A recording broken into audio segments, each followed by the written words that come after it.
Axşamınız xeyirli olsun əziz media nümayəndələri.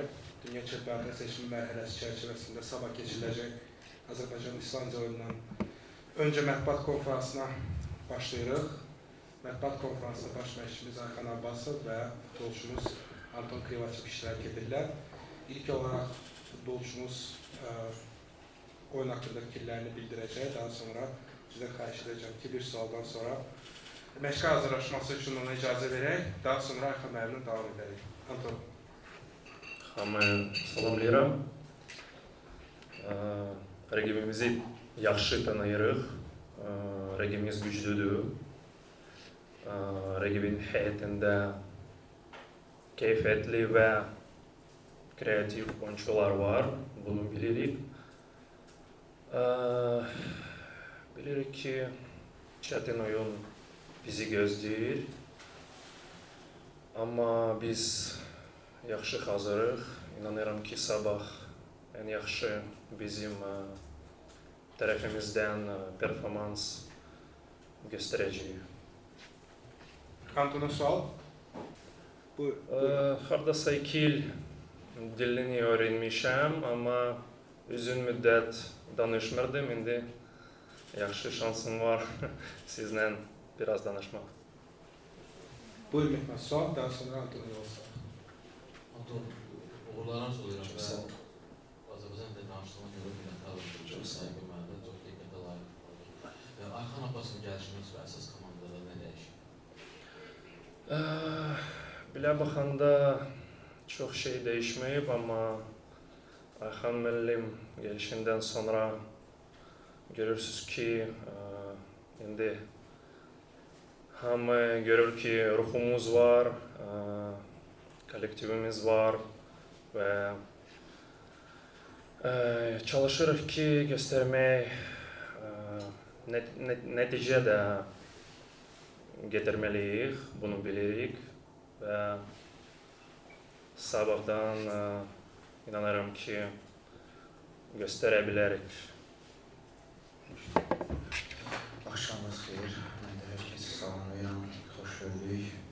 Əlbəttə, sabah bizi gərgin və önəmli oyun gözləyir, evdə oynayırıq. Rəqibimiz İslandiya, bilirik ki, onlar üçün də çox önəmli oyundur, şanslarını itirməyə istəyəcəklər. Əlbəttə, futbolçularıma inanıram, sabah üstünlüyümüz azarkeşlər olacaq. İnanıram ki, azarkeşlər bizi tək qoymayacaq və bu meydançada mübarizəli oyunda bizə motivasiya verəcəklər. Rəqib əlbəttə bilirik, son oyun Fransaya qarşı xal qazandılar. Ukrayna oyunda məğlub olsalar da məncə o məğlubiyyətə layiq deyirlər, çünki həmin oyun çox yaxşı oynamışdılar. İlk oyunumuzda ağır məğlubiyyət almışıq. Əlbəttə, futbolçularda o oyunu unutmaqlarını istədim, çünki həqiqətən oyun çox ağır keçmişdi bizim üçün. Əlbəttə, itkilərimiz var, istəməzdik bu itkilər olsun, amma yenə də milli komandaya kimlər çağırılırsa, onlar üçün bir şansdır. Hücum xəttində bilirsiniz ki, futbolçumuz Elvinin xəstələnməyi, Eminin oynayıb oynamamağı hələ sual altındadır. Amma buna baxmayaraq, kimə şans veriləcəksə, məncə onlar üçün fürsət olacaq. Sabah çalışacağıq ki, azarkeşlərimizi sevindirək, ən əsas odur. Çünki buna ehtiyacımız var, gələcəyimiz üçün bu oyunlar bizim üçün vacibdir. İslandiyanın əlbəttə ən önəmli oturulmuş heyətləri var. Bugün bir çox Avropa klublarında çıxış edən futbolçuları var. İtaliyada, Fransada, Almaniyada. Yəni bu üstünlükləridir. Özlərinə məxsus oyunları var. Bu yeni məşqçi gələndən daha kreativ, daha özlərinə məxsus bir oyun nümayiş etdirirlər. Əvvəlki oyunlarına baxanda çox fərq var. Bizim birinci oyunumuzda, əlbəttə oyunda çox da danışmaq istəmirəm, amma rəqibin deyim ki, oyunun içinə girsək, yəni məncə qollardan sonra dağınıq oldu və bu da böyük hesaba nəticələndi. Ən əsas onu unutmalıyıq. Çünki son oyunlardakı əzmkar istəyimizi evdə də göstərib xal qazanmalıyıq. Yəni bugün götürsək, bizim futbolçularımızın təzyiq altında olmasına bir səbəb yoxdur. Çünki bizim bu dəqiqə rəqib daha çox təzyiqdədir, çünki onların şansı var. Məncə biz daha rahat futbolumuzu oynamalıyıq. Amma bəzi futbolçular ola bilər yeni ilk oyunları olsun, biraz onlara dəstək olmaq lazımdır. İnanıram ki, bu da ev oyunda olduğuna görə inşallah azarkeşlər dəstək olacaq. Əlbəttə, hər oyun qol vurmaq istəyirik. Mən həmişə demişəm, bizim millimizin hücum potensialı var. Yenə deyirəm, təəssüf ki, bəzi oyuncularımız bu oyunda iştirak eləmədi. Amma yenə də çalışacağıq ki, qol vuraq. Çünki qələbə qazanmaq istəyirsənsə, mütləq qol vurmalısan. Rəqibin əlbəttə üstün cəhətlərindəndir. Bilirsiniz ki, bizə də ilk qolu standart vəziyyətdən vurmuşdular. Əlbəttə, bunun üzərində çalışırıq və tək bu oyun yox. Bundan əvvəlki oyunlarda da düzdür Fransa ilə standart vəziyyətdən sonra qol buraxdıq. Eyni Ukrayna ilə oyunda da. Yəni bu da bizim belə deyək önəm verdiyimiz epizod olacaq ki, sabah buna çox önəm verməliyik. Buyurun, xahiş edirəm. Əlbəttə, bu futbolçulara inamı verməliyik. Çünki gerçək demək lazımdır. Məşqçilərdən futbolçulara keçir. Yəni, danışıqlarımız gedir. Bəzi futbolçularımızla individual danışırıq, ümumi danışığımız olur. Biz harada olduğumuzu dərk eləməliyik. Bugün ölkənin birinci komandasında çıxış edirlər. Biz bəli, bilirik ki, futbol bu dəqiqə biz hansı rəqiblərlə qarşılaşırıq. Futbol günü-gündən necə inkişaf edir, onlarla ayaqlaşmaq çətindir. Amma məncə meydançada istəkli olmağa heç nə mane olmur. Yəni, ola bilər hansısa biz keyfiyyətdə uduza bilərik, amma istəkli olmaqda bizə heç nə mane olmur. Və bu son oyunlarda məncə futbolçularımız bunu göstərdilər. Amma yenə deyirəm, bunu davam eləməliyik və oyun planımızda inkişaf eləməliyik. Oyundan oyuna, əlbəttə buna vaxt lazımdır, oyundan oyuna fərqli olmalıdır, yaxşılığa doğru. Bu yöndə işlər davam edir. Oyuncu dəvət edəcək onun yerinə.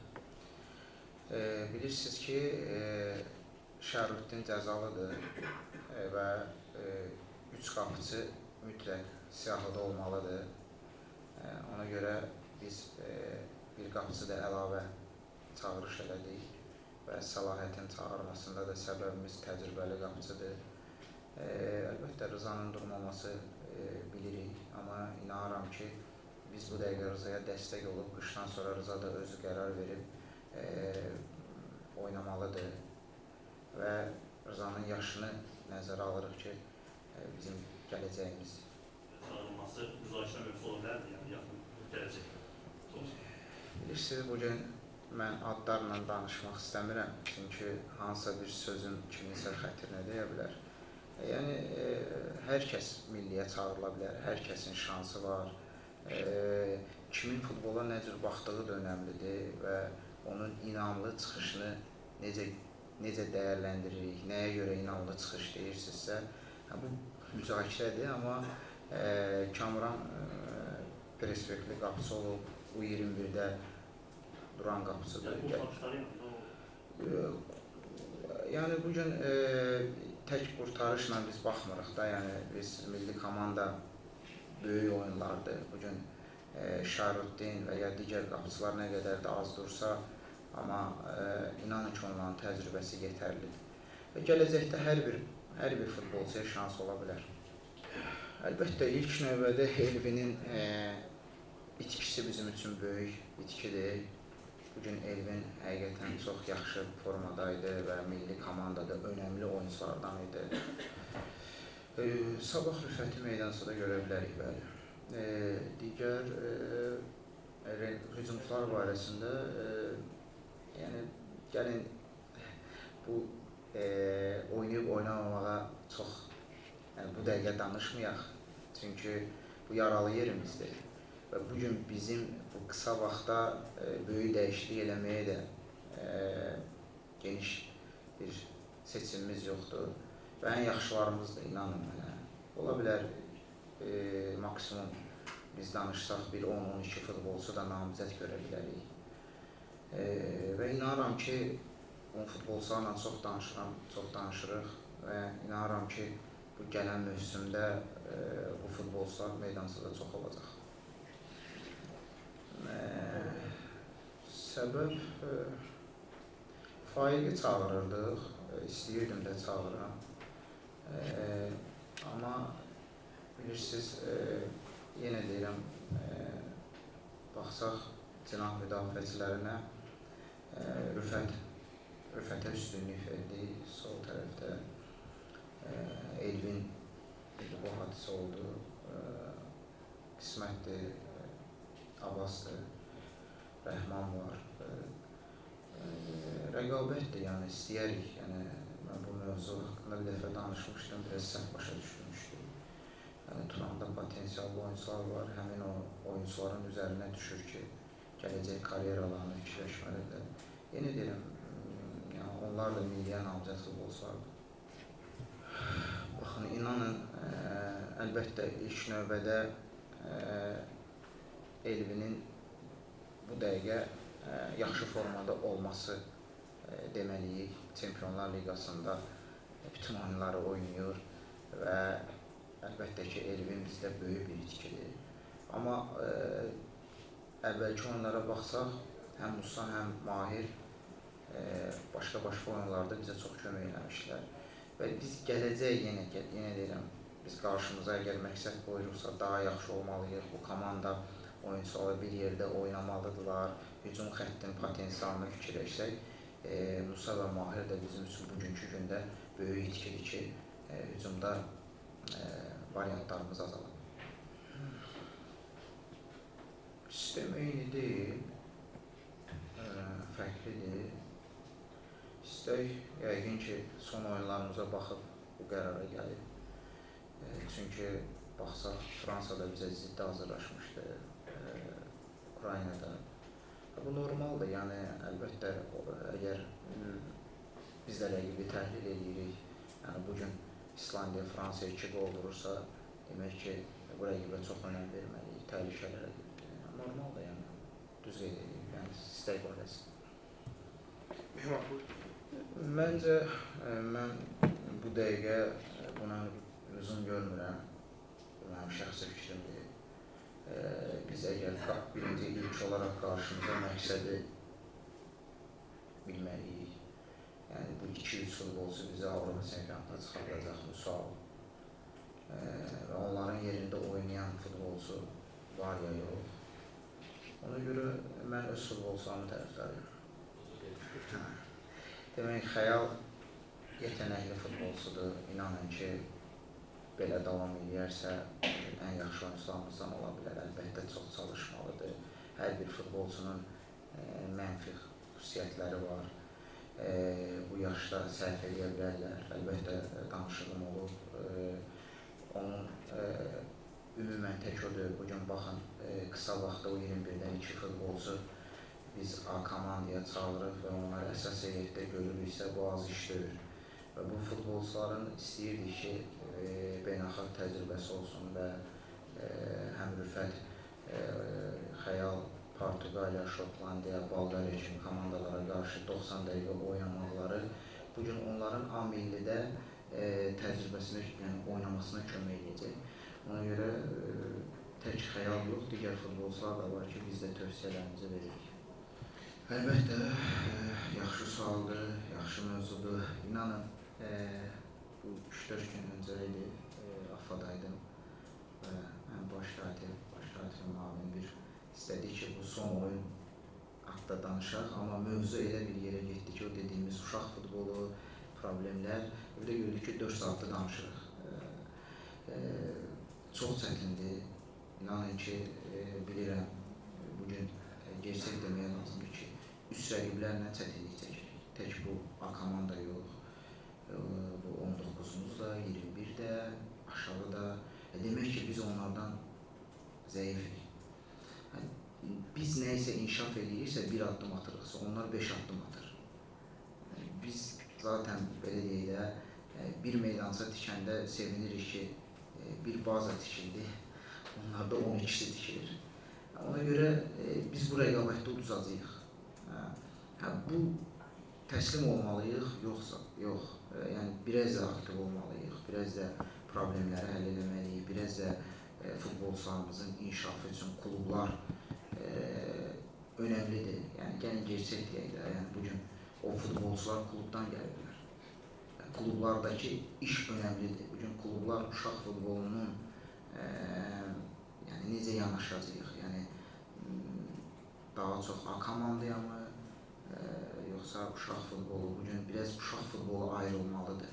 Bəlkə də klubların ona normaldır. Bu il götürsək Avropa ölkələrini, yəni bizə yaxın Türkiyə. Bəzi böyük komandalar var ki, onların akademiyaları çox zəifdir. Onlar daha çox kənardan oyuncu gətirirlər. Yəni bax biz bunu biraz bizdə bu proses getməlidir ki, bizdə də uşaq komandalar artmalıdır. Uşaq məşqçiləri idarə etmə. Yəni buna başlamasaq, akademiyaların tikilməsi, meydança, hər şeydən danışmaq olur. Bunlar olmasa biz bu hesablar olacaq.